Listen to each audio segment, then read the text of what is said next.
Well, much of Washington taking a pause tonight as the great statesman, former President George H.W. Bush lies in state in the Capitol Rotunda.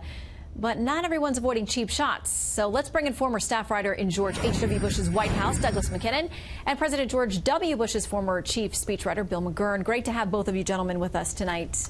Thank you, Shannon. I want to read a little something from Chris Stirewalt today in his halftime report. He said the 20th century saw two triumphs of American exceptionalism, and Bush was part of both.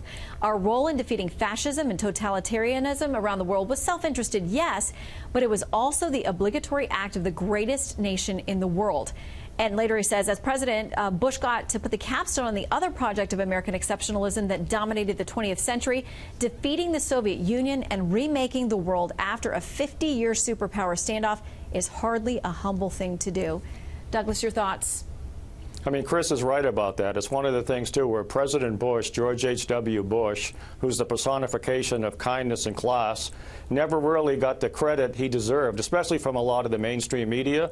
And again, it's one of those things, too, where the AP recently had an unfortunate tweet and headline about him where they talked about the fact that he was a one-term president. Well, the main reason he was a one-term president, of course, was Ross Perot ran against him. And George H.W. Bush was an exceptional leader, an exceptional president, and a really great person.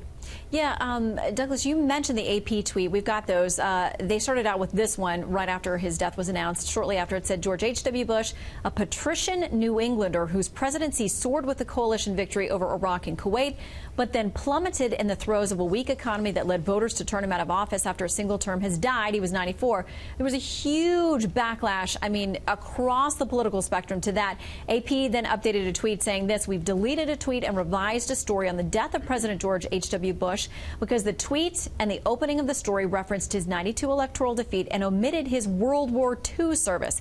From The Atlantic, we got this headline. It said, the last WASP president, and wrote in this, George H.W. Bush wasn't the last of the Republican moderates. He was the archetype of the modern GOP, a man whose blue blood shouldn't be confused with moral courage. I mean, Bill, this is a man who enlisted in the Navy in the midst of World War II on his 18th birthday and was shot down, flew a total of 58 combat missions. Not everyone liked that Atlantic headline either.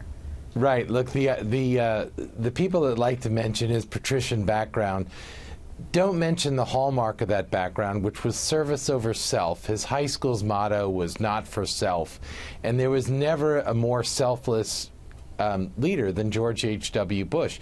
Not only did he enlist, 6 months before was Pearl Harbor, and he wanted to join, and his father is senator, and the Secretary of War tried to say, stay in school, there'll be plenty of time.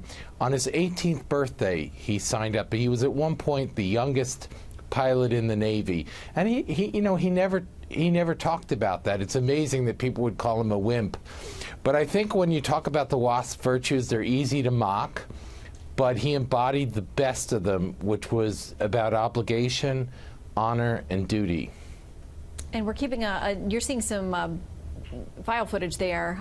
He was rescued by a submarine after being out there, right. Shot down. This is not something that wimpy people normally do. I don't know that I would ever be up to doing 1/10 of what is on this man's resume. But I want to read something from President Trump also tweeting this. He said, President George H.W. Bush led a long, successful, and beautiful life. Whenever I was with him, I saw his absolute joy for life and true pride in his family. His accomplishments were great from beginning to end. He was a truly wonderful man and will be missed by all. Douglas, I know you think it's important that this president kind of heal the rift between him and the Bush family. I mean, obviously, he ran directly against Jeb Bush. There was some name-calling. The Bushes did not come out and endorse him.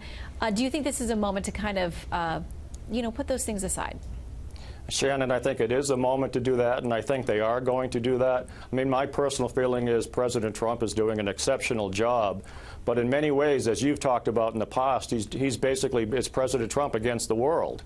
And what he really needs is allies, and you cannot have better allies than the Bush family. What President Trump really respects is real-world experience and accomplishment. And if you look at George W. Bush as president, if you look at Jeb Bush as governor, they have great experience, great accomplishments, and it's one of those things, well, let's take baby steps. And for me, I would suggest, why not have a working group at the White House to talk about the educational needs of poor and disadvantaged children in the United States of America. And if you're going to do that, there's no better person in the country to talk about that than Jeb Bush, who knows that subject so well, and he and President Trump would agree completely.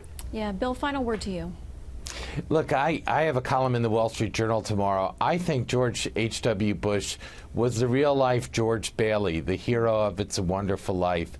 The man just put others before him. You know, usually with leaders, we find out in private things about them and our view is diminished. Everything we find out about George H.W. Bush, our opinion is elevated, his private acts, and how generous and decent he was to people. You know, just a few years ago, he shaved his head when one of the children of a Secret Service agent was ill. He was just the best of America, and I think we all recognize that we've lost something. You know, there was always something Jimmy Stewart about him, both Ivy educated, both military pilots, and we just lost a very good man. Yeah, and you'll hear that across the aisle, regardless of party. I mean, it's consistently what we hear, and it was my experience with him as well. Douglas and Bill, thank you very much for being with us tonight as we remember him. Thank you. Thank you so much, Shannon.